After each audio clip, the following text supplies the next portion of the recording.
প্রথম অধ্যায় বিষাদযোগ। সঞ্জয় উবাচ পশ্যেতাম পাণ্ডুপুত্রাণাম আচার্য মহতিম চমুম বুরাম দ্রুপদপুত্রেণ তব শিষ্যেন ধীমতা। অনুবাদ: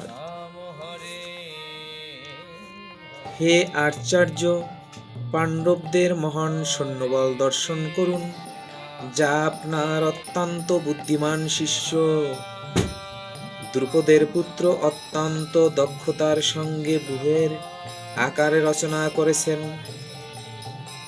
শ্রীল প্রপাত তাৎপর্য। এই তাৎপর্য বিশ্লেষণ করে আমরা কি বুঝতে পারছি আপনারা একটু শ্রবণ করুন কৃপা করে। চতুর কূটনীতিবিদ দুর্যোধন মহৎ ব্রাহ্মণ সেনাপতি দ্রোণাচার্যকে তার ভুল ত্রুটিগুলো দেখিয়ে দিতে চেয়েছিল। পঞ্চ পাণ্ডবের পত্নী দ্রৌপদীর পিতা দ্রুপদ রাজের সঙ্গে দ্রোণাচার্যের কিছু রাজনৈতিক মনোমালিন্য ছিল।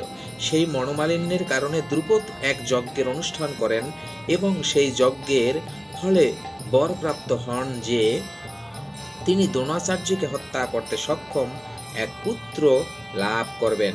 দ্রোণাচার্য এই বিষয়ে সম্পূর্ণভাবে অবগত ছিলেন, কিন্তু দ্রুপদ তার সেই পুত্র ধৃষ্টদ্যুম্নকে যখন অস্ত্র শিক্ষার জন্য তার কাছে প্রেরণ করেন, তখন উদার ব্রাহ্মণ রূপে দ্রোণাচার্য তাকে সব রকমের অস্ত্র শিক্ষা এবং সামরিক কলাকৌশলের গুহ্য শিক্ষা সমূহ প্রদান করতে দ্বিধা করেননি।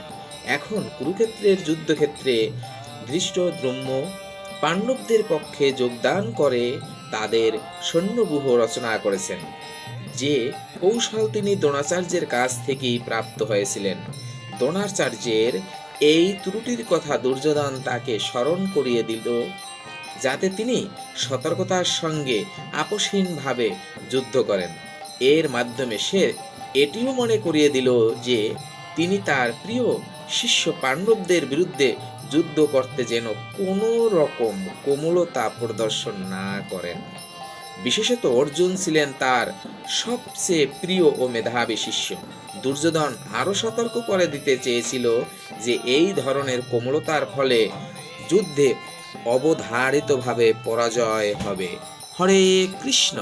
সবাইকে জানাই কৃষ্ণ প্রীতি ও আমার শত সহস্র দণ্ডবাদ প্রণাম। শুভ রাত্রি। সবাই ভালো থাকুন।